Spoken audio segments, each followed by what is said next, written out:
then also push it out tomorrow too. Once it's like recorded everywhere, it'll come out on the audio version, and it'll be where people can pick up and get to the portion that they want to watch as well. So, all right, bet. Yeah. All right. I think we're live everywhere. I will get this thing rolling. And Marv, you got your Warhawks hat on? I can't tell. No, man, I literally got back from the field. I still have my my Little League hat on, so I'm going to support Johnson County Little League tonight. I do have a war hat. Coach Fed sent us all gear. We had him. Cool, yeah. Yeah, he sent us those red shirts that Dom's wearing, and yeah. I was like, man, you got the team issued gear right there. I haven't seen that shirt outside of ULM baseball field wall. So yeah, Coach Fed hooked us up, man. He was super gracious. Like wrote us a handwritten letter for having him and some guys on earlier. It was very, very cool. Okay, yeah. Coach Fed's a real good guy. So no, he was definitely phenomenal to have on the show and treated us really well. So we're appreciative of that. Nice. All right, we'll get it rolling and jump right in.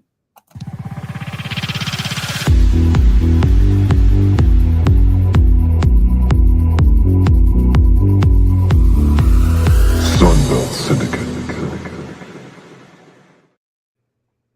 What's going on, everybody? Welcome into the Sunbelt Syndicate. We've got a special episode in store for you today. As you can see on screen, we have a man that hails from Houston, Texas. Came to ULM by way of UTSA previously. He's now are you a redshirt senior or just a straight up senior? I'm a true senior. Rarity nowadays, but that's very true. Absolutely. I've got a crazy echo going on in the background. I cannot figure out what it is. Let me see if I can. I think I fixed it. Yeah, you better know. Anyway, sorry. I'm just trying to get that because I can't tell if you guys are actually talking in the moment or me, because I just get it's like a 10-second delay, so it's crazy. Oh man. So anyway, we're gonna get going here.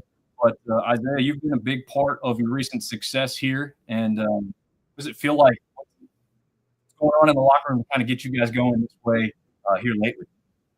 Oh no, we just we've been in a rough stretch, kind of like starting conference off, and really recently we kind of just been trying to figure out ways that each individual can help contribute to the success, and that instead of being individuals on the field, we can kind of play as a unit and build off each other. So we've slowly been progressing and being able to string a couple wins together, really. So that's been really good recently.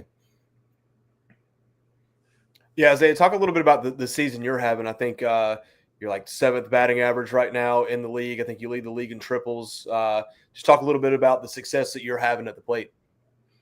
I've really just been trying to enjoy myself and just display the gifts that guys give me, really. Like over the course of my career, I've dealt with a lot of injuries and haven't really had the consistency on the field to be able to like kind of show what I've been showing right now. But I feel like that's always been a part of me. So now it's just being able to have fun doing it. And I feel like whenever I'm trying to have fun and not really stressing too much about this or that and all these other details, that whenever I'm just keeping it simple and just playing ball, that's whenever I've been doing best. So that's what I've been trying to roll with this season.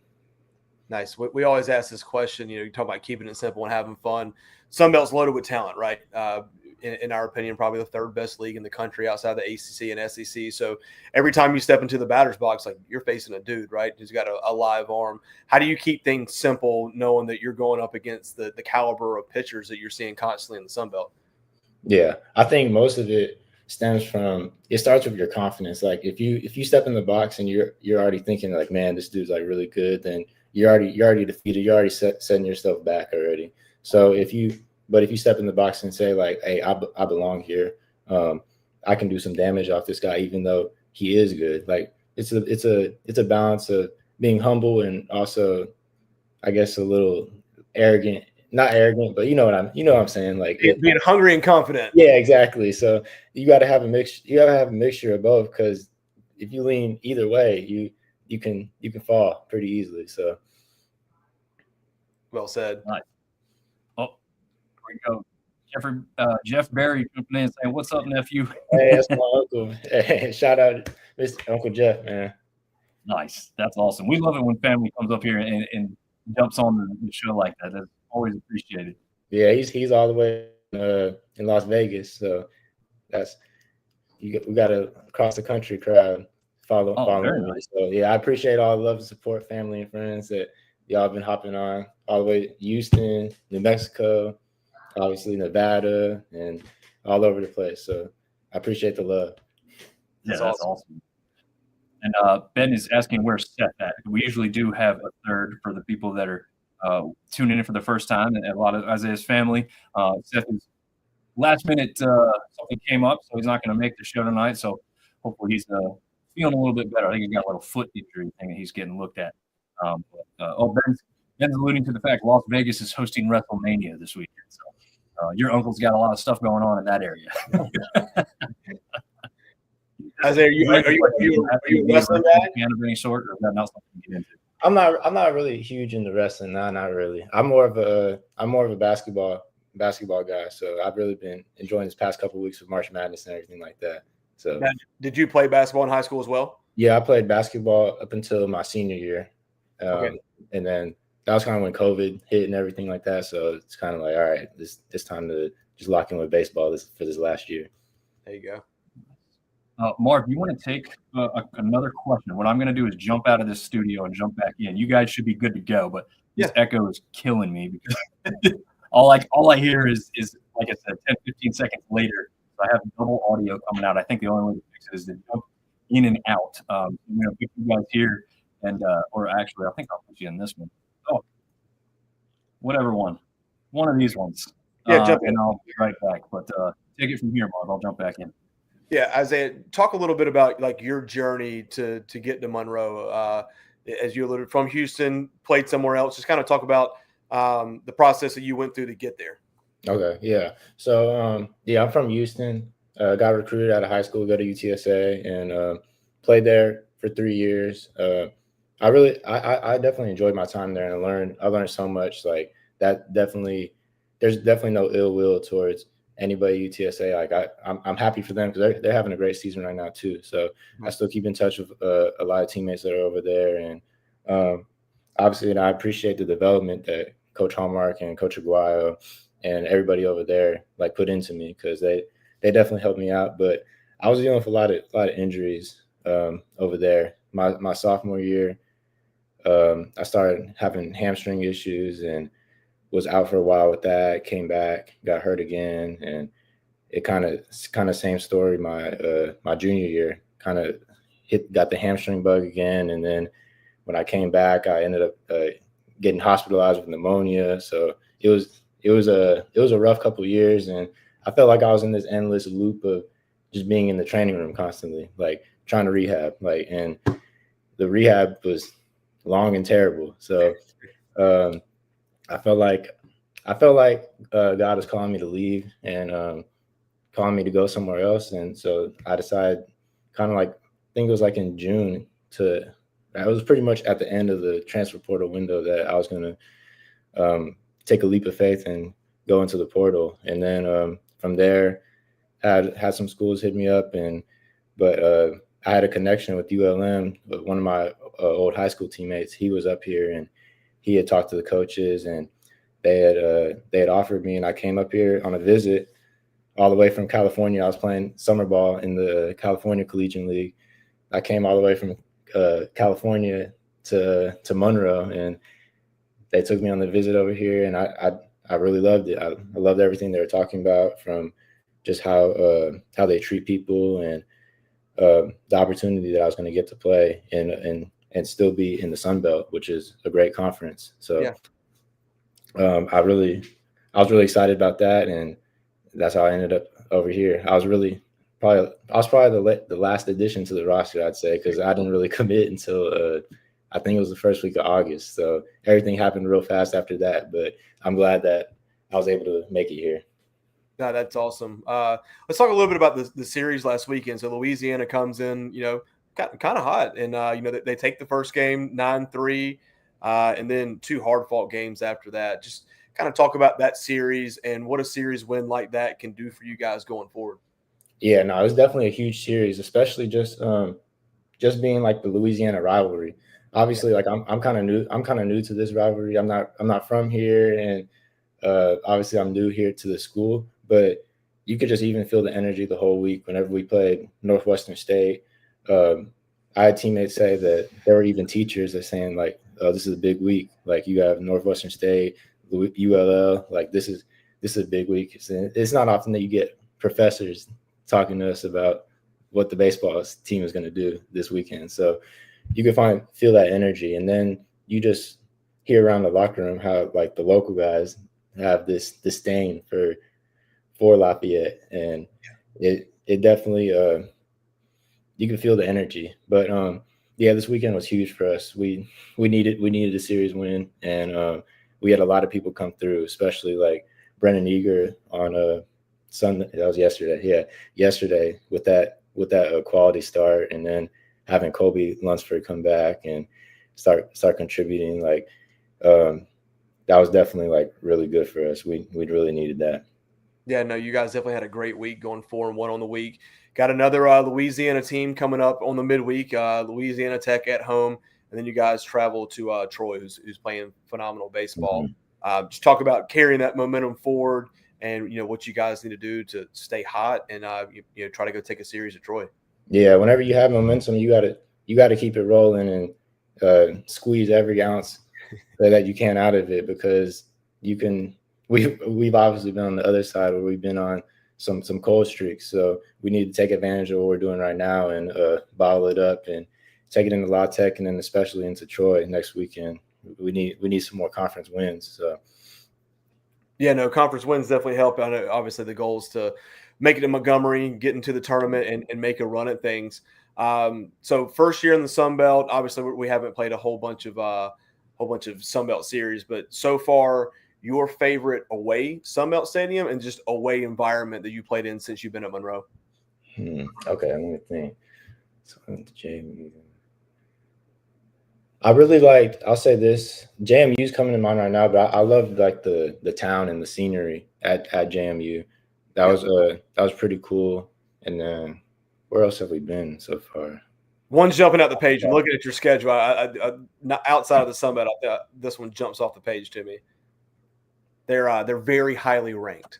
Oh, Arkansas, yeah, that one was a crazy week. That playing at Arkansas, they definitely had the fans out there in the outfield over there. That was, I don't know, some people don't like it, but like I kind of like interacting with the fans and everything. So I think I became a favorite of them. There were a lot of drunk college kids out there that ended up following me on Instagram after the game. So I think I made friends with them. I'm not sure if that constitutes that or anything like that, but yeah, that was a really cool environment, even though it didn't really go well for us. But I think it was good for us to see like what the top end it looks like. So if that's what we want to play for, then we know what it's like now. So we can adjust accordingly whenever we get there later in the season.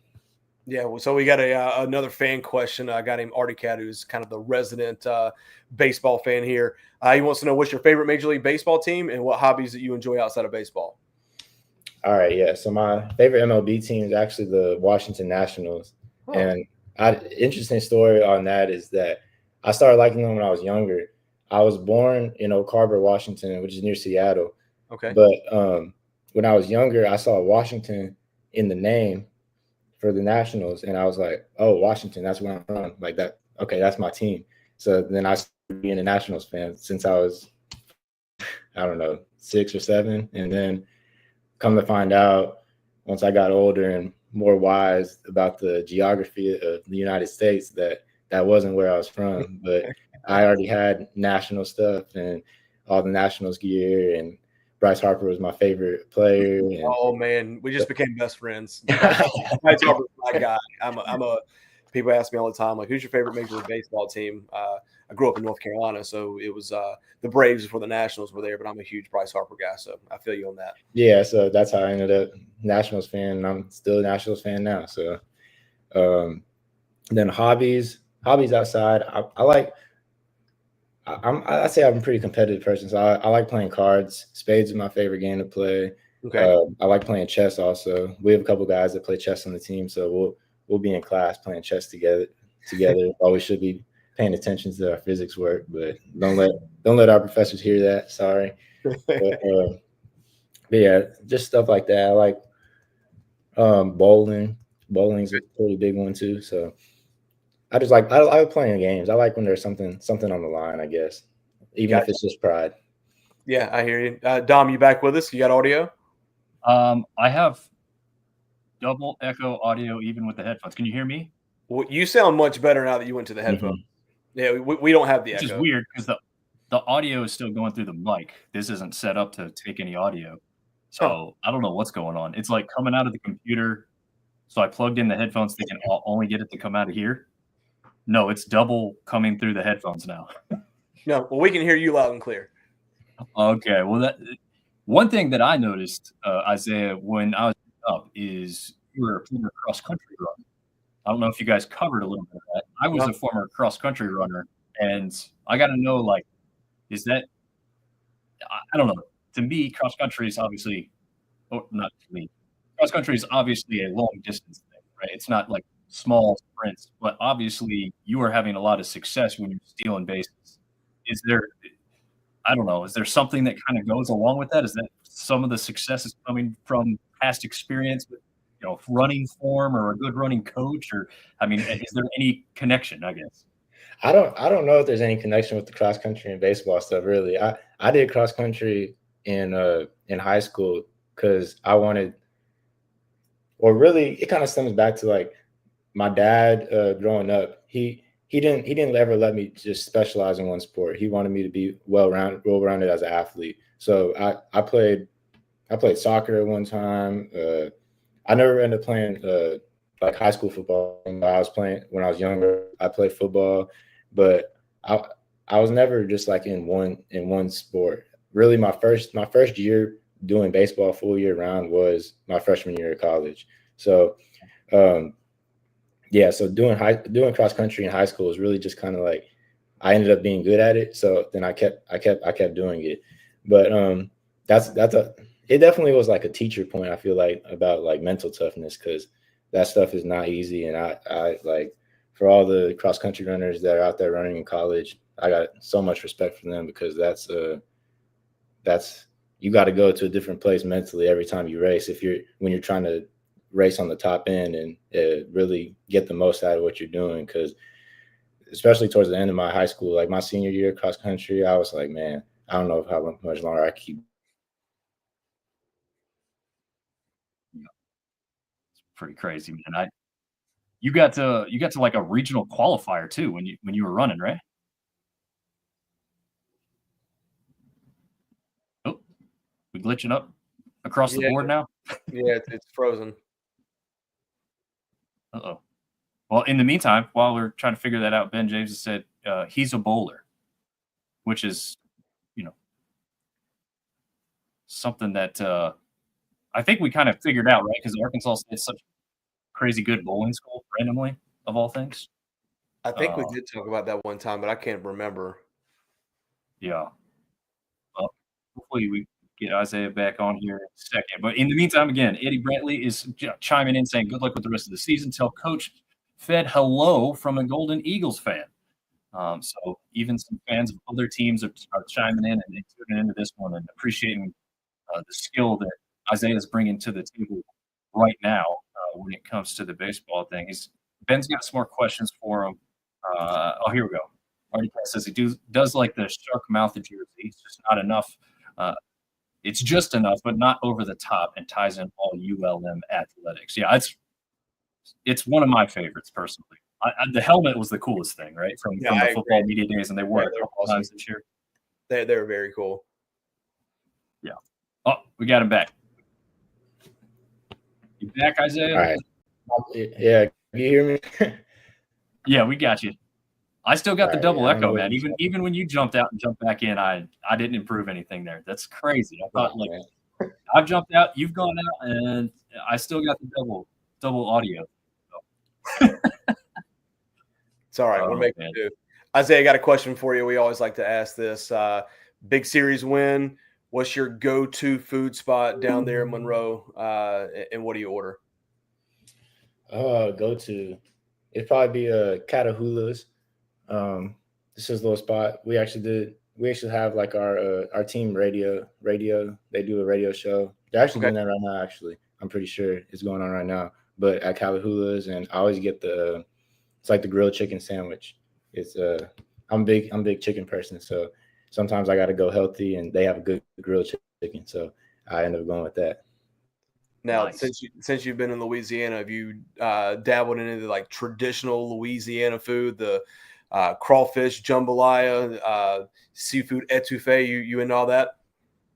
Yeah, I'm definitely into that. I'm a huge crawfish person. Actually, I've been a huge crawfish person even before I got to Louisiana because I have a bunch of neighbors and family. Like a lot of the people around me, like in my neighborhood and just growing up around high school, they're all from Louisiana, and they end up coming to Texas. So I've been introduced to the crawfish for a while now. So whenever I came up here, I was like, I ain't mad at getting some crawfish just on a daily basis, not just on the occasion whenever they were. That's what sold you. Like, I'm here. Yeah, so definitely not mad at that part. I want to get back real quick to Ashley, who's got a comment here. We love you, Isaiah. So amazing to see you on this platform. Keep killing it out there. Yeah. Yeah, that's actually seeing you play, and then obviously just looking at the statistics, I was just like, there's that guy's name again. There's that guy's name again. There's that guy's name again. I'm like, dude, we got to get him on the show. So it was awesome, first of all, that you responded quite quickly. The guys over in athletic departments, we try and go that way, just make sure it's all good to go. Mm-hmm. And they were good with it. So I'm glad we can make it work. You got a lot of people interacting with you here. Ben has another question for you as well. What's your favorite type of music to listen to during pregame and before you arrive at the stadium? Yeah, I do kind of wonder that. You know, do people switch it up, or is it typically kind of all one type? I switch it up because, especially with baseball, not as much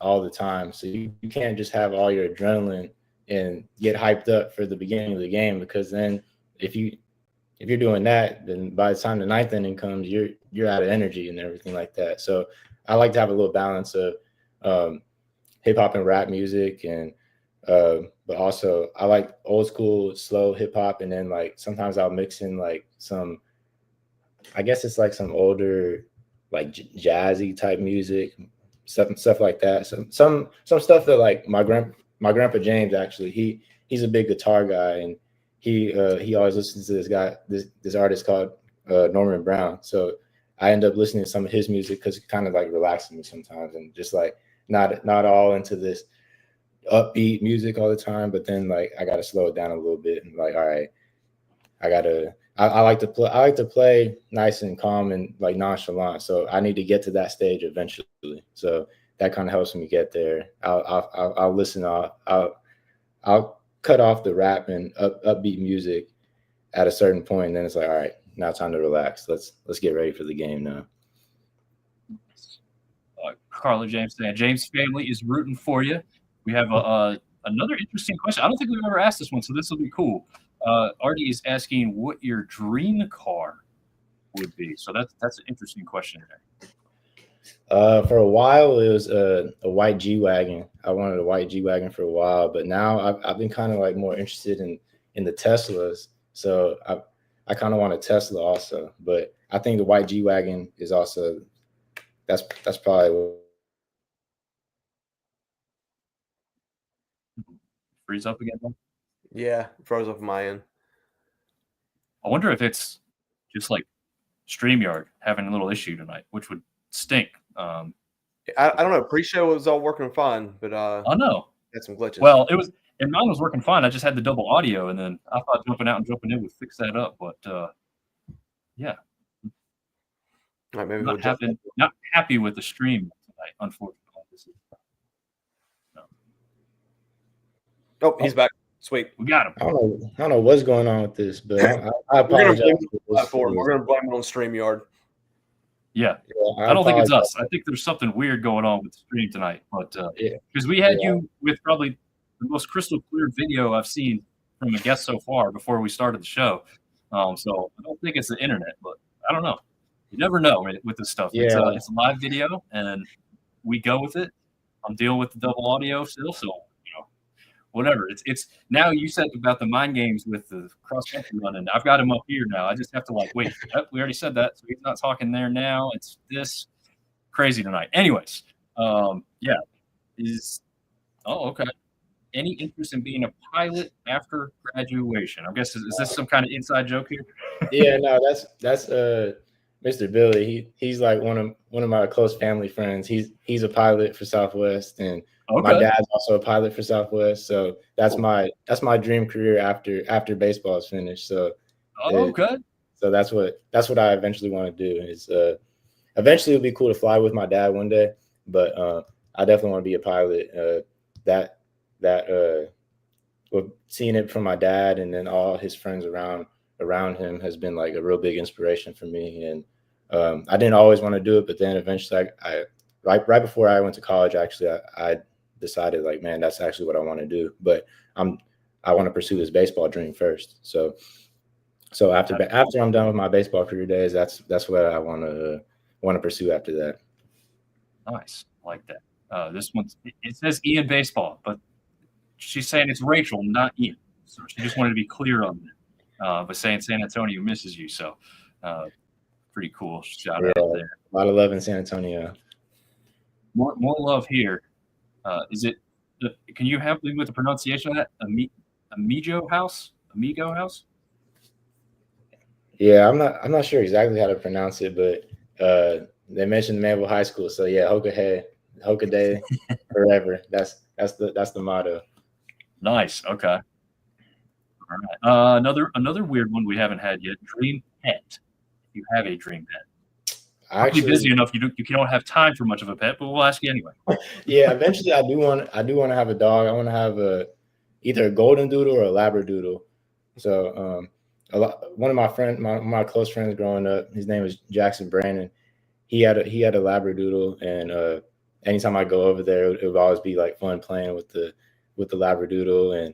And then my girlfriend, she actually has a golden doodle, and they're pretty much the same. You could hardly tell the difference between them. So either one of those will do for me. I enjoy playing with the dog. So nice. And smart man to decide one that doesn't have as much shedding, right? Yeah, that's the big one.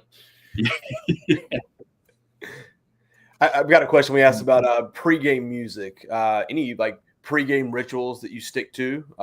Baseball is a superstitious sport sometimes. Anything that you constantly do before every game? I wouldn't really say it's like superstitious, but I have a couple of things I do. I always pray in the outfield before the game, just not even just over baseball, just over my life and in my family's life in general and friends and stuff, things of that nature. But then after that, whenever we come in, we're kind of just like in between pregame and the game. They're having like the little umpire meeting and coaches meeting, or whatever. A lot of times, everybody kind of like makes fun of me for it right now, but I just go and like lay down on the turf, and I'll just spread out and just look at the sky and just relax. And now it's a whole joke that anytime I go and just lay down, they're like, "Zay's down, Zay down, Zay down." So yeah, I just go over there. That kind of just goes into me like trying to relax and calm.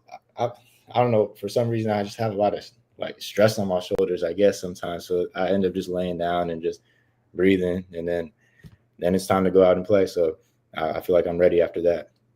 Nice. I like that. It's what is that? The Buffalo Bills wide receiver. I think he's a wide receiver. He's kind of like considered like a weird guy. They talk about him doing the grounding with like. Oh yeah, I've seen that. Yeah. Obviously, you're not quite going like extreme extent. It's kind of cool because it's kind of the same type of like, hey, I'm becoming one with the playing surface right now. Yeah, I like that. I haven't heard anybody else kind of doing that. Yeah, there he goes. Already says grounded right there. So yeah. I like that. I do have some stats we wanted to throw up here too, because these things are pretty freaking impressive. First of all, sweet is the headline we've used, as we know that's kind of the motto for Coach Fed. Is that still running through the team pretty well? Is that stayed up as pretty good motto throughout the season? It definitely is. Actually, I can go grab it if you all want to see it. But we have a hat. We all have a hat that says "Sweet." He had it. Yeah, he had it on during the podcast with us. Oh, okay, yeah. So he got everybody hats for that, and that's kind of just been like no matter what's happening, even if stuff is going bad, then sweet, like we can handle it. Just move forward with it. We're not scared of a challenge or when things don't go our way. Nice. I like that. I like that was for a good headline for this because there's so many other things you couldn't say like one thing. Like I could put stats up there, but I was like, well, let's have a little bit more fun with this because these stats are sweet. Was kind of my thought process, make it a little bit more fun. So 18 stolen bases. Now, there was a little bit of a discrepancy between the Sun Belt's official website and the NCAA's official website, but one way or another, you're 1 or 2 in this conference with stolen bases. I guess there's is it Kyle Edwards, I think is the name from ODU. You two are battling it out. Okay. And it seems like he's kind of come up from he had a good weekend with stolen bases or something. But either way, officially on the Sunbelt website, you are number 1 in the league in stolen bases. But you're also on a whole lot of other statistics. So check it out. In hits, 47 overall. You have 3 triples on the year, batting average of 3.41. And I have what all these things were. Let me see. That is 5th in hits in the conference overall. Batting average would be 7th overall in the conference. Tied for 3rd in triples. And to kind of drive all these stats home, you're also 7th in at-bats. So it's not like, oh, he's got these good stats, doesn't get to the plate that often. It's kind of, pumped up one way or another. No. You're seeing plenty of balls and you're taking care of business. So it's full credit there for all of what you've done. What do you think, I don't know, is the most impressive out of the 4 up here on the screen right now, man? Probably the stolen bases because I haven't really throughout my career, the philosophy at UCSA wasn't as much stolen base driven. So, but that's definitely a bigger part of the game that I feel like I can offer. So I'm glad that I've been able to like put that on display this year, whether it be I don't know. That's just a part of my game that I enjoy doing. So, and what kind of leeway does the team give you with that? Is that something that you're making the call on because they just want you to feel it, or is that something that the coaches are typically telling you at some point? We want you to try and get one here or whatnot. Yeah, it's a little bit of a mixture of both. It just kind of depends on the situation. I feel like they trust me and my baseball IQ, I guess you could say, a lot to make some decisions on my own. But then there's other times where they hold me back or want me to go more. So it's a collaboration of both. But I really appreciate that they do trust my ability and my knowledge that I can make my own decisions sometimes on when to go and when to push it and when to not and when to stay. Just be content with where we're at. Yeah, I think one thing. Sorry, I'll let you get a question here, Marv. I promise. Oh, you're fine. But one thing I want to give you credit for that's not going to show up on any stats here is when you see guys with stolen bases, you also see the many times that they've not been successful. Right? When they take as many bases, they're also on the statistical category where they're getting picked off a decent amount as well. Your name's nowhere on the list for that. So it's a credit to you and your decision making and your speed all the way around, because you're like you said, the mental aspect of stealing a base is also just as important as the speed aspect of getting there. So full credit. I just want to say that's amazing to be that good at stealing bases. I think a lot of people probably later in life don't think they could do it, but probably earlier in life they think, oh yeah, I could run steal base. I don't think people, hitting a ball is one thing that's really hard to do. Marv, maybe you can speak to like kids trying to try this at a young age and not fully understanding the concept yet. Yeah, it's different with youth baseball players because the catchers just don't have that pop yet, right? Like, you get at 9, 10, you get on first base, you get a good lead, you got a kid that's fast. Like you're taking second, you're watching the catcher throw down, pre-inning, and you're just kind of judging his arm. And you're like, yeah, we're going to get second on him every time, but maybe not third. But yeah, to do it against elite guys that have pop, I mean, you've got to just instinct. I mean, you've got to and just you're a fast break. Quick question before you talking about you're kind of given the green light to go when you want. Is that a conversation that the coaches have with you? Like, hey, if this guy's on the mound, if you see it, just go, or are you looking for a sign every time, or kind of how does that go before the game? It's kind of a mixture of both. It kind of depends on the day and like also just how we're rolling offensively within the game flow of things. So it can come from either way, but just in general, I know that they do trust me to make those decisions. So a lot of times I don't really have to have a conversation, but there are certain cases where whether it's the pitcher or the philosophy of the other team's pitching and like how they like to hold on runners and stuff like that, or how we're just going to play that day, whether say like the wind's blowing out, we want to let the hitter swing it, don't want to risk people getting thrown out on the bases. It kind of just depends on the day, but I feel in general they kind of give me the green light to make the decisions as I see fit. That's a double-edged sword, man. You take off one time and get thrown out, you got to come back by my back, coach. Yeah, exactly. So that's why I try not to get thrown out very much. That's a good philosophy to have. Artie wants to know, what's your philosophy at the plate? Patient, aggressive, or kind of somewhere in between there? Kind of talked about the stolen base aspect. I guess the same kind of question for your batting. It's probably in between. It kind of just depends on how I feel that day, honestly. I feel like seeing the ball is definitely the determining factor on that. Some days I see the ball a lot better, and then some locations I see the ball a lot better than other places. So, and just like some pitchers in general, whether you feel more confident in what they're throwing and the fact that I feel like I can hit multiple pitches against this guy, so I can be more aggressive or I can be more patient. It kind of just depends either on all those factors, and that's kind of what I take into account whenever I go up there each at bat. So I don't really have it down to a science though, because there's a lot of times, there's a lot of at bats, even this past weekend, where I was like, man, I should have been more aggressive this at bat, or I should have, or there's other at bats where I struck out where I was like, man, they didn't even throw me a good pitch to hit, but I was swinging. So it comes and goes, but I feel like I've had pretty good success so far, so I'm gonna try and keep it rolling. Definitely are keeping it rolling. I brought up some stats specific from this week. It seemed like you didn't like this Northwestern State team too much because you made them pay for it. You had 10 at bats total, 3 runs, 5 hits, 4 RBIs, 3 home runs. Did I get all those stats right? Yeah. Woo. Incredible, man. And you rolled that to a pretty good weekend against the Cajuns as well. Yeah, those home runs were a little out of character. I really don't know where those came from this past week, I will say. So if you ask me how it happened, I really don't know. But I guess I just got a hold of a couple of them. So you catch fire when you least expect it sometimes.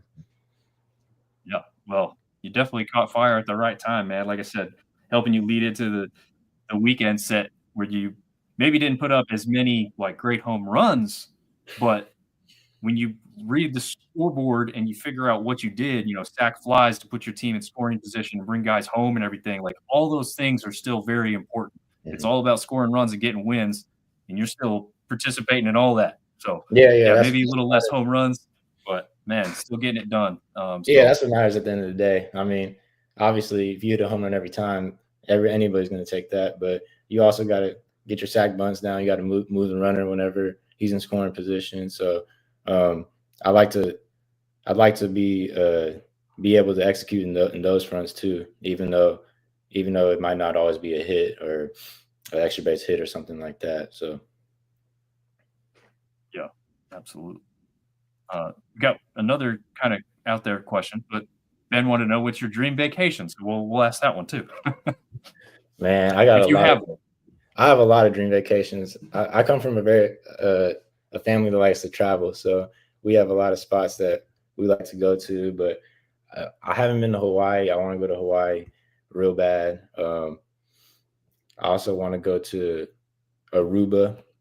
I've wanted to go to Aruba for a long time. I don't know why, but I liked the name when I was little. So and it looks like a tropical paradise. So I think that dream is still in that dream vacation is still out there. So Hey, if you become a pilot, man, you can go anywhere you want. yeah, exactly. So got to fund That's that a very lifestyle. good point. You could pretty much go anywhere you want at that point, especially if you own your own plane. That's a different status. But Yeah. I did see a bunch of. Did you guys see this crazy thing about the air traffic after the Masters ended in Augusta? Do you happen to see this post that's going around?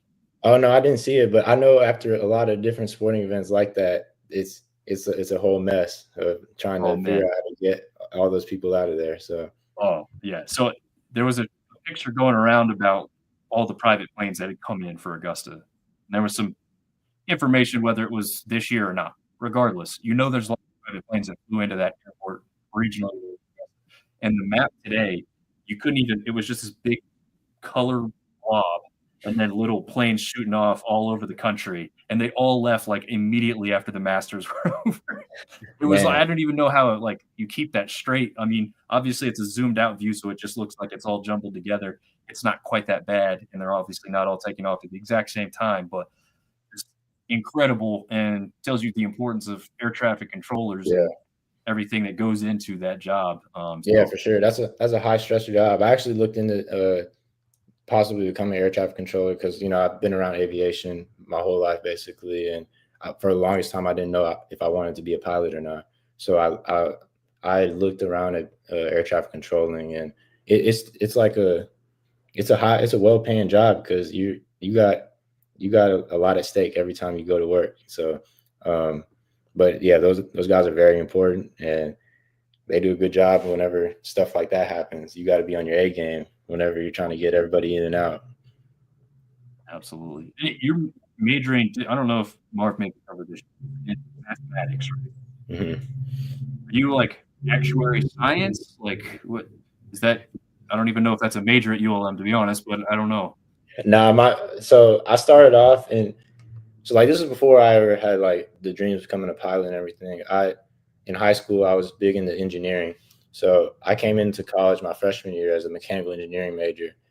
But once I figured out I wanted to become a pilot, I looked at the mechanical engineering degree plan, and I realized that I needed to get up out of there, especially if I wasn't going to pursue mechanical engineering after I was done with baseball. So all those labs, and that's a high stress major at the end of the day. So I realized I didn't really want to pursue that anymore, but I've always been good at math, and I had a bunch of math credits. So that was going to keep me on track to graduate in a timely fashion, and I'd still be in the STEM degree field. So you can do a lot with that, and yeah. So I ended up sticking with mathematics, and so that's how I am here I am now. So Yeah, it's good. It's a good thing to be good at math. People joke anymore. They're like, oh, I don't need to know how to, I don't know, use the square root of something these days. I never, but you do. Maybe you don't realize it sometimes, but you still need that stuff. yeah, and Marv somebody's does got that all the time, right? The square root of Dude, something. my oldest son, he's in fourth grade. He'll bring home his math homework, and if you want to feel really stupid really quick, try to do a homework with a fourth grader, and just like, I used to know how to do all this stuff, but I don't do it anymore. Yeah, it all left out the end of the brain. Yeah, but no, that's kudos to you, man. Not trying to pick on athletes, but there's a lot of athletes out there that go easy degrees. Yeah. That's not an easy one at all. So kudos to you. Yeah, that is always a thing. When I'm in my math classes and stuff like that, they're surprised to see like me as an athlete and like actually putting in the work to actually pay attention and excel at it. So it's definitely like there is a lot of people that don't put the effort in, student athletes who don't put the effort in on the student side, but it's always nice to have some of the students in shock whenever they see that I'm not one of those. So yeah, that's very cool. Absolutely. Well, this has been great. We're at almost 45 minutes. That's incredible. I know we had some interruptions there, but this is one of my favorite interviews so far baseball season. I'll tell you what, even with the mess up, even with the double in my ear, like it's been enjoyable to interact with you and learn more about you, man. I guess is there really anything, one message or something you want to say to family, friends, ULM fans in general, about the rest of the season? trying to fight for that postseason Sun Belt tournament spot? Yeah, I'll just really talk about a couple of teammates probably from this week. Yep. I mentioned Brendan Eager, like on Sunday. That was a real big quality start, and from him moving from starting on Tuesdays to Sundays, it was really good to see that, and it's enjoyable playing behind him. So it was good that he got the opportunity on Sunday, and then earlier this week, Holden Hess, he had pitched, gave us like a really good, I think it was 4 or 5 innings like in the midweek that helped us save our bullpen and set us up for the weekend. So that was huge for us winning this past weekend. And then obviously getting Colby Lunsford back, adding him back into the lineup because we kind of struggled without him and we were trying to piece things together. Luckily, Henry Garcia, he had stepped up the past like month or so. He's been on fire.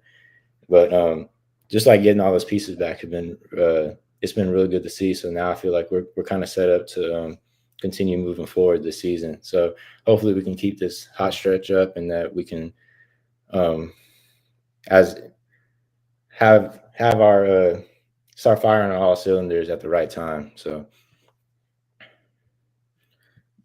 yeah, I think it's rolling that way right now, man. So yeah, Marty Cat wants to say thanks, Isaiah. Great interview. I agree, man. This was easily one of the favorites of the season, if not number one. So really enjoy your time tonight, man. ULM's been great to us. Isaiah has been great to us with his time tonight, and now we'll get the boring part where it's just Marv and I talking about baseball. Yeah, I'll just say thank you to all my family and friends that are watching and been supporting all year. Like obviously, I'm not close to Houston as close to Houston anymore to where all my family is, but everybody's been real supportive of me and keeping up with me. And I know, even though I haven't seen all y'all in a minute, but I know that y'all are watching and looking out for me. And obviously y'all are here showing support. So I appreciate all the love and hope y'all know that I really do appreciate y'all. And I appreciate y'all for letting me come on too. And have absolutely, man. Yeah, you keep lighting it up out there. We'll have you on again. Yeah, and whenever I enjoy doing this stuff. So it lets people see the personality behind the player. So I'm always down for that type of stuff. No, very cool. Isaiah, man, we really appreciate your time, man. Continued success along the way. Yes, sir. Yeah, Thank you. Absolutely. Best of luck, man. Thank you. Thank you. Oh, that was great, man. Yeah, good dude. Really good guy. I still get the nice double echo even with just you and me. So man, nothing's fixing itself. I was just looking at that and I was like, man, I sucked last week, but we all did. So we all were equally terrible at predicting games. So yeah. It just not, but 2 wins for each of us, I think, is what I'm seeing here now. I had to put it up on full screen there for a second to get a better view. But yeah, 2 wins apiece, man. It's not impressive. No, not impressive at all. We don't know baseball very well. Well, I think there were some crazy things. Like, I don't know, like you got a number 20 ranked Troy team against a JMU team who has been struggling pretty well to the bottom of the conference, even further now, but they didn't get swept. So we all got it wrong on that. But I think we all knew Troy was going to take the series. But that happened along the way with quite a few other things. Like Coastal, I'm kind of surprised that none of us took Coastal in a sweep. Well, I mean, we talk about it every week, right? Like sweeps are hard to get, especially in this conference. We kind of had the conversation like, who is Georgia State? 20-plus win team. You would have thought that they were going to take one, right? Coastal's bats have not been hot as of late, but man, their pitching staff is absolutely phenomenal. So, rough week for the picks. Yeah, definitely a rough day. All I want is like a week where I get 4 and you guys get 2, so I can kind of catch up a little bit. That's all I'm asking for. I don't need to get them all right or anything. I did get the Texas State Southern Miss series. I thought Southern Miss was going to come back and win a series after the previous weekend. It's and I'm sure we're going to get into it. But man, there were some teams that really had an opportunity to take a step up, right? And they squandered the opportunity.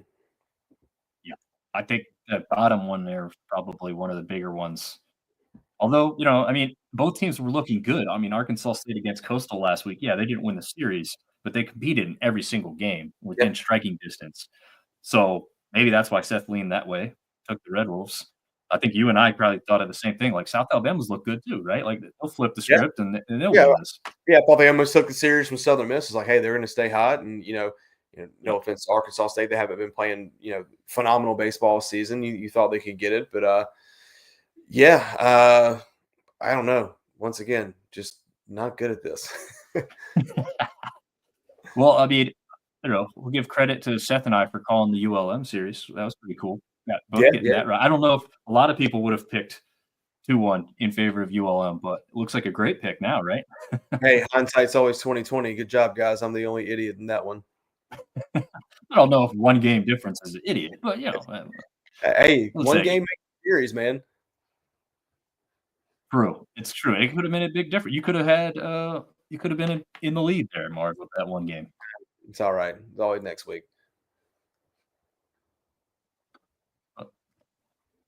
Yeah, there we go. All right. Well, to rehash the week that was real quick, we've kind of talked about the ULM scores, obviously, but I mean, that's what gets it rolling, right? Extra inning win. Maybe you look back and you say, maybe we should have won by more type of thing, but winning matters. And when you start that, that's probably what led into the whole rest of the week. I don't know. Marv, you kind of talked about that in the past with even young kids playing baseball, but yeah, momentum's important, right? I mean, hits are contagious, wins are contagious. Sometimes you just got to figure out how to win one, and you give yourself a little, a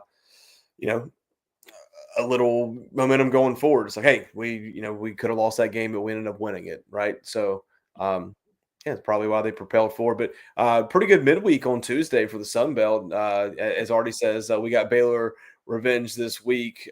Texas State is staking their claim as Texas State champions. I'm not sure if you saw that, but that Texas win is looking really good as Texas is now the number one team in the country, overtook Arkansas. But even some of the losses, Southern Miss played really tough against Alabama. Arkansas State played really well against Arkansas. And other than that, I mean, just a good Tuesday for the Sun Belt. Yeah, very good overall. I mean, you're hoping you get those wins over Alabama and Arkansas so you can really hammer it home. Check this out, right? Like we won almost every single game type of thing. Yeah. But we'll still take it because as you guys or Ben and you both alluded to, the games against Arkansas and Alabama were tough. Those guys didn't walk out of there going, oh yeah, we waltzed through that.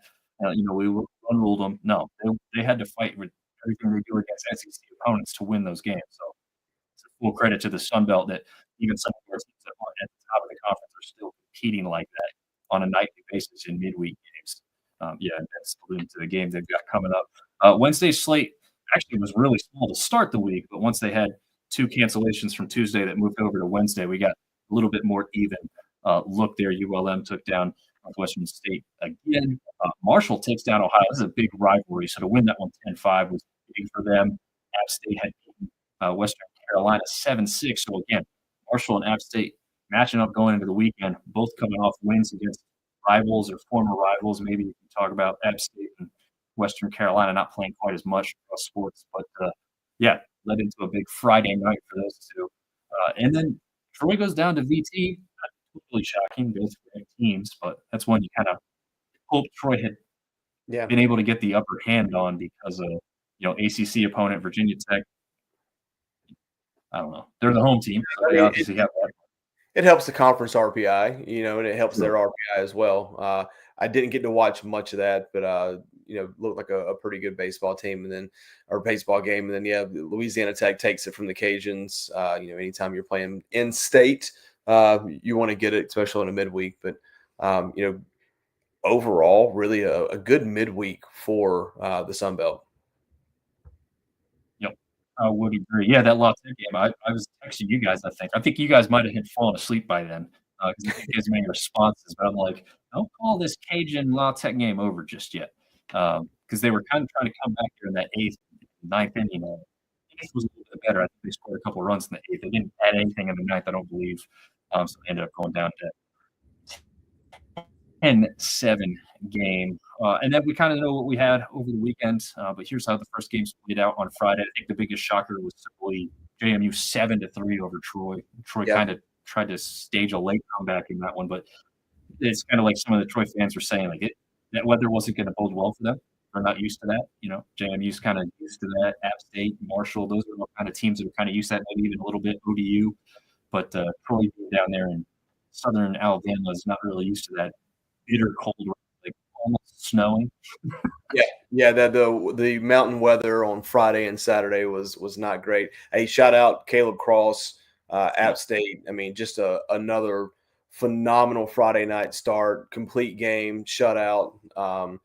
That game was pivotal, and a lot of close games. There wasn't a lot of blowouts outside of that, and not even a blowout, but outside of that Louisiana Monroe game. Just now that we're into the meat of the conference schedule, there's just really good baseball being played right now. Absolutely. So we'll jump over to Saturday, where we already kind of talked about the Warhawks getting that 4-3 win in extras. Again, we talked about it a little bit before. Added extras earlier in the midweek. Now they've got some experience playing extra ball. Maybe that was to the benefit there.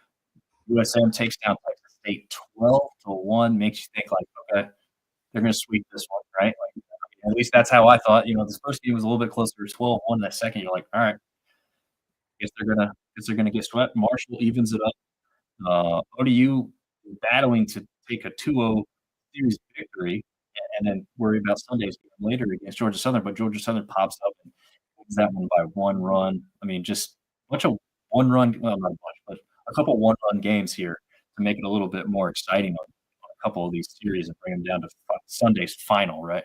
Yeah, most every series outside of the Coastal series was down to Sunday as to who was going to win it. So made Sunday a heck of a lot of fun. Oh yeah, definitely did. So then we'll take a look at that one again. Coastal completes the sweep, but a little closer game there in that final one, 4-2 over Georgia State. Troy takes that one over JMU again. Ultimately, not a surprising result in the end that they take the series, but that first game result was a little bit more of a surprise. Again, that upset bid with ULM taking down the Cajuns. Cajuns not playing great ball, but I think people would have favored them going into the weekend. Some guy named Marv or something, favored them like that.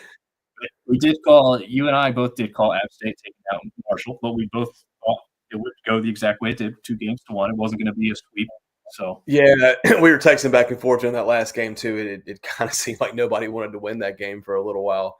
And then ODU, Georgia Southern. I think I texted you and Seth. I mean, Georgia Southern looks like they got the game in hand going into the 8th, and they give up 10 runs in the 8th inning. And then, Texas State coming back to avoid the sweep and a really good baseball game. Sunday was a lot of fun, man. My oldest kid had a one-day tournament because Saturday got rained out. So luckily we had early games, was able to come home watching baseball, watching the Masters. Sunday afternoon was fun. Nice. Very nice. Standings. This is where we're at now, and these are the latest standings with the latest rankings. So even though in the standings, Coastal Carolina is first, they would be below Troy in top 25. Again, we go by the D1 baseball top 25. So if you're wondering where those numbers are from, number 21 Coastal Carolina in first, number 20 Troy in second here, and then number 23 USM rounding out the top 3. Just one separation between those 3, all 24 or more wins on the season. And then we've got, I don't know, still kind of call this a logjam there from App State down to Marshall, really, right? I mean, well, maybe Marshall, they're flipping the whole script from 9-6 to 6-9. Maybe you include ODU 7-8 down there. Yeah, I mean, well, ODU at 12-21. What I'm really looking for and what we've been talking about for a while is, trying to get a 4th team into the tournament, right?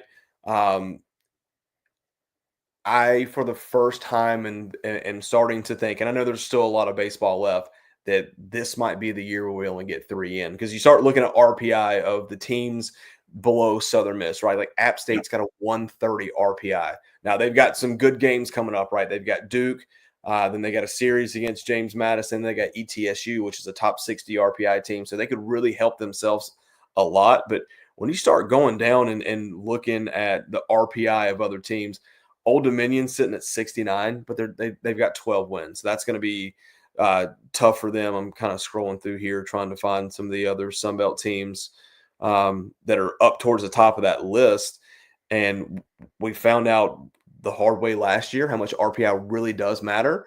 And just thinking that, one of these teams is going to have to make a really, really, really deep run in the tournament to even get in. It would be heartbreaking to me to have the fourth place team in the conference not get a tournament bid. So, yeah, like I said, App's got ETSU's a 55 RPI coming up. But Old Dominion, outside of Southern Miss, is the next highest RPI. Georgia Southern's at 77. They got 21 wins, but once again, this weekend was one of those where, they flip the script and get the series winner 8-7. You're like, okay, maybe they're the fourth. And like I said, maybe App goes on a run, maybe Louisiana goes on a run, but I'm just finding it, as we sit right now, tough for us to get a fourth team in. Yeah, no, I'd agree right this very second. I don't necessarily see it, but like you said, there's enough time and enough baseball left to improve upon those things. And then, like you said, probably also have to pair a decent resume there with a great resume in the postseason Sun Belt tournament, which we saw last year with the Cajuns. That's how they got in, right? They were they were really below the cusp team for many, many people, but their run in the Sun Belt tournament helped get them in there. Which was well deserved too. I mean, they definitely deserved to be in after that run because they beat some really good teams to get there at the end like that. I don't know. Anything left else to say here in the standings before we classify these guys? No. I mean, once again, a lot of baseball left, but man, I would love for someone, a Georgia Southern, a Georgia State, an App State, to really say, hey, we're going to make a run at this thing. And, I haven't looked at everyone's schedule, obviously being an App alum. I know App's got, like I said, they got Duke, they got ETSU, they got Southern Miss, they've got Coastal left. So they've got the teams remaining to bolster that. But just don't want to be a 3-bid league, man. I don't want to hear the Sun Belt's down, which I think we can argue that we might be, but there's still a lot of really good baseball being played here. And I'd love to, just for the conference as a whole, to be able to hang their hat on the, hey, how many years in a row we get 4+ teams in? And I think this might be the year we fall short. Yeah. And I think the most obvious thing is, like, you just want everybody to win their out-of-conference games, right? I mean, it's not going to make this huge jump, but all those little wins midweek that don't matter, as some people like to say, which is not true anymore, especially for this conference this year specifically. So we'll see if that kind of stuff can help down the line. All right, so this was crazy. I did some movement here, and I'll see how much you agree or disagree with. I think Southern Miss, to me, did enough get back up there into the show. I mean, Texas State, not the toughest opponent, but they were looking pretty good. The opponents they've taken down, you can't dismiss that completely. Even though they haven't got a great overall record at this very second, not easy to go down to their place and get a series victory. So nice step up for USM. So I put them back up in the top 3 with Troy Coastal. I don't think anyone's surprised by those other two for sure. Now, I've got App State jumping up to AAA ball here, and also got ULM because look, they went 4-1 on the week. I don't care who you play. That's not easy to do. You go look. Is that Kansas State? Maybe Kansas. Maybe I think just went 0-4 this past week. Yeah. So and they were a top 25 team. So that tells you just how hard it is to stay up at the top and keep winning. So to me, Seth always says we're going week to week here. We got to go week to week, right? ULM 4-1 week. They're up there in AAA with App State. Yeah, if we're going week to week, I still would have them in AA. That's just me. I mean, 5-10 in conference. They did get a win over a team that we have in single A, right? So no argument on who's in the show. I think App has earned their way into AAA and probably could stay there this week if they win another series against James Madison. I mean, you keep compiling weekend after weekend of winning series, you're going to be up there. Other than that, man, I'm not going to argue with you too much, right? Marshall lost a series. Georgia State got swept. Arkansas State, they did win a series, so I think that gets them out of single A. But once again, going back to the Sun Belt's having a down year, a hell of a lot more teams in double and single than there are in triple in the show, and we can maybe argue that one in triple A doesn't belong there. So once again, like you said, I think unfortunately, go ahead. Sorry. That's it. Somebody's got to separate themselves. Someone's got to say, hey, we're going to be behind these top three, and we're going to make a run at the tournament. Yeah. I think the downside is that, like you said, there's more argument to put the team in AAA down instead of putting more of these teams from single and double up. So that's kind of the downside. Final A State. So yeah, I did move up with that victory. You can't. I don't know. You beat a team. You can't be kept on the same line. I try not to do that. I know sometimes you have to, but yeah, I try and reward you for beating somebody else. So that'll do it for the class, because we kind of talked.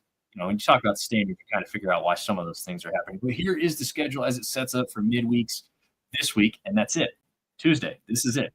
There is no other further midweeks. We've got Easter Sunday, so we're actually going to go Thursday, Friday, Saturday for the weekend slate. So you've got Thursday, Friday, Saturday, no Sunday games because of Easter. Only Tuesday on the midweek. So we got some interesting in-state matchups in the state of Virginia.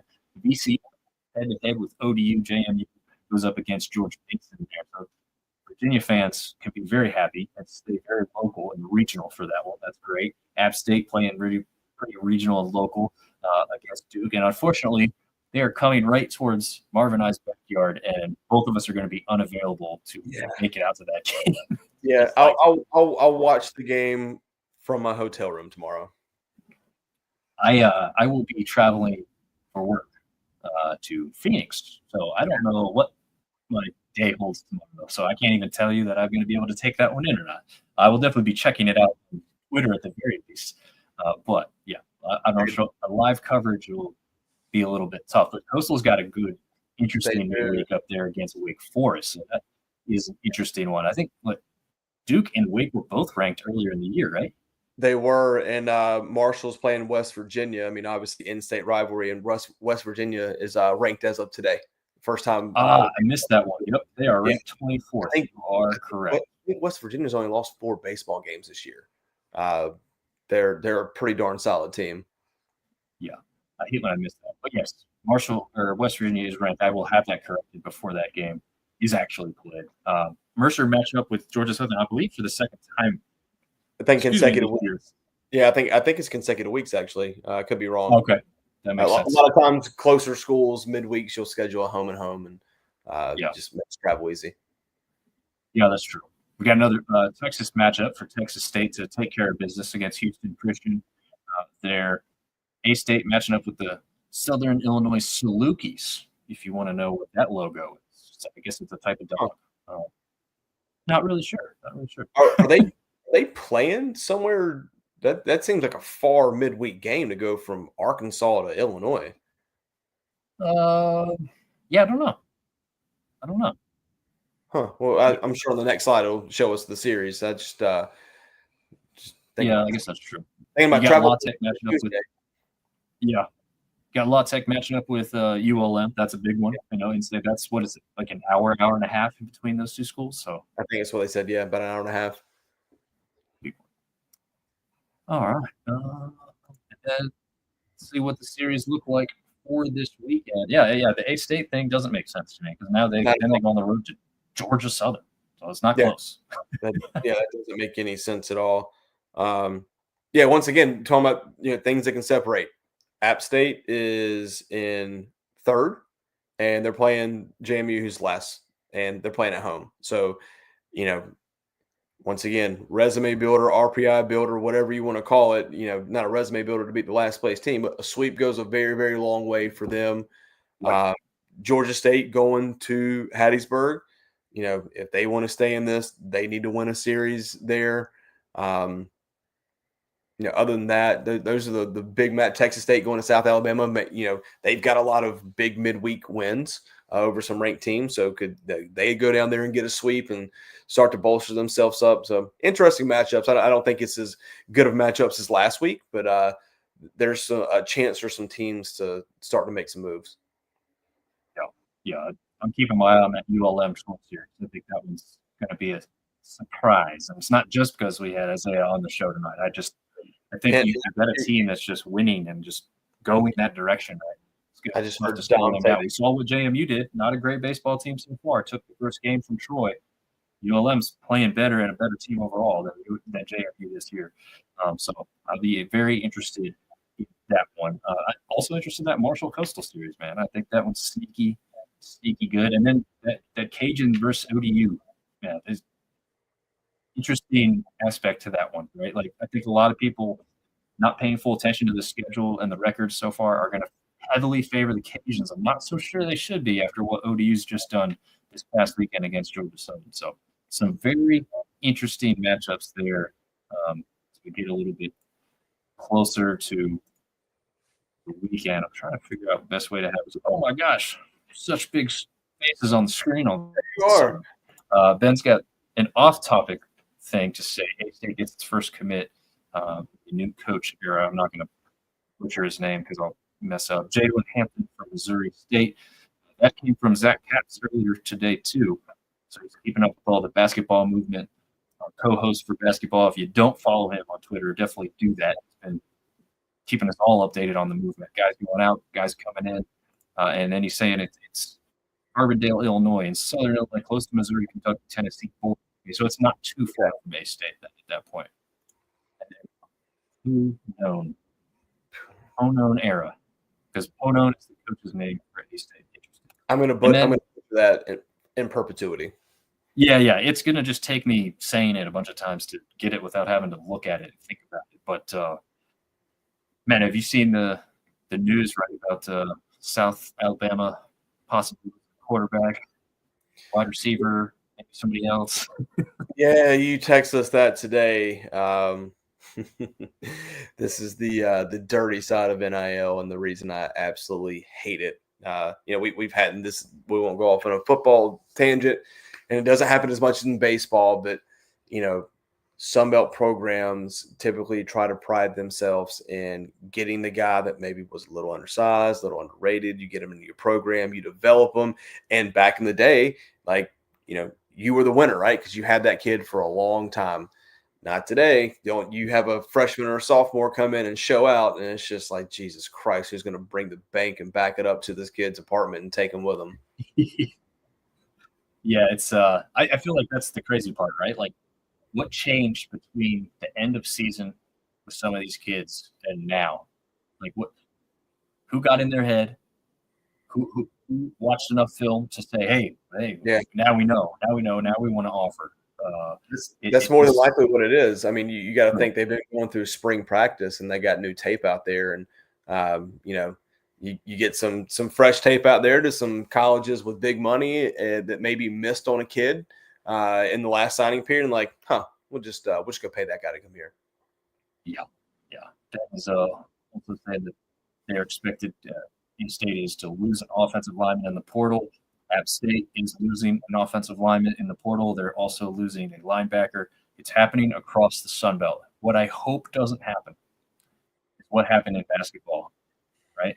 I don't know if I alluded to this on the show last time or not, but for those that watch the basketball show, I think there may be one or two guys that come back, okay? But at the end of the season, and when the first portal option opened up, there was previously not going to be any returning first, second, or third team basketball players in the Sun Belt Conference. Jeez. So they're stealing from us and helping themselves, and they're leaving the cupboard dry. Now, fortunately for us, we have a lot of great community colleges, junior colleges, especially in that Gulf Coast region for basketball specifically. We have some of that stuff for football, and obviously we've got the FCS that we can pull from. And then there's even the occasional guy from the bigger schools that come down and have success here too. But I hope it doesn't start getting the Sun Belt picked apart as much in football as basketball. And again, I think right now for this show, you're looking at the purest sport left in college athletics with baseball. And hopefully it kind of stays that way. We'll see, man. It's getting crazy. It's it's the beginning of the end, my friend. It's just they got to do something about it. So, like, common sense has to come to light. Obviously, common sense won't come to light because the schools that are benefiting from all the stuff that you just talked about, they're the ones with all the money and control everything. So as long as they're getting enhanced, they could give a crap less about anybody else. Yeah. Somebody in the NCAA needs to grow a set of balls. Yeah. or just don't exist anymore. Just abolish that and develop some actual rules.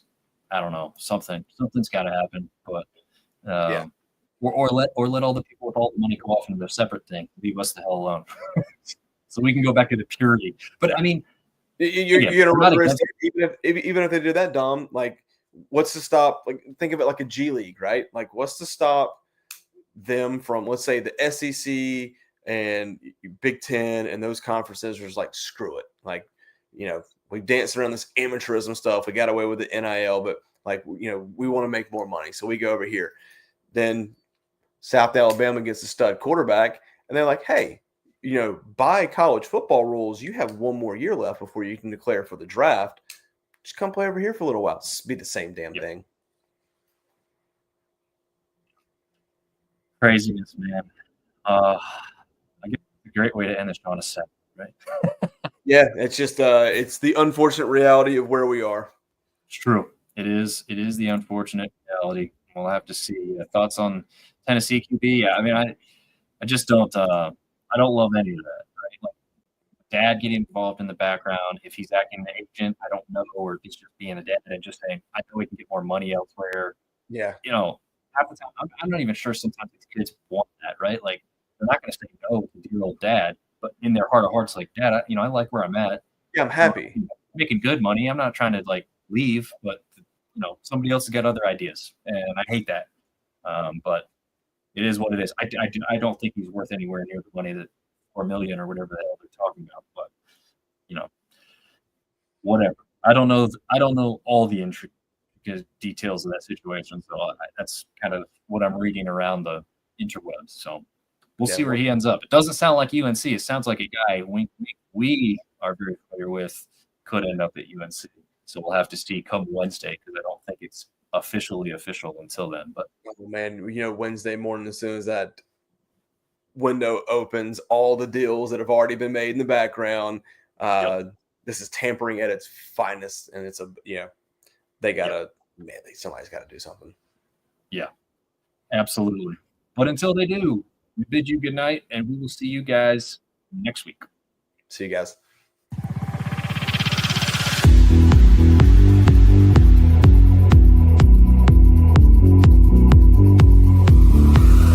Sunbelt Syndicate.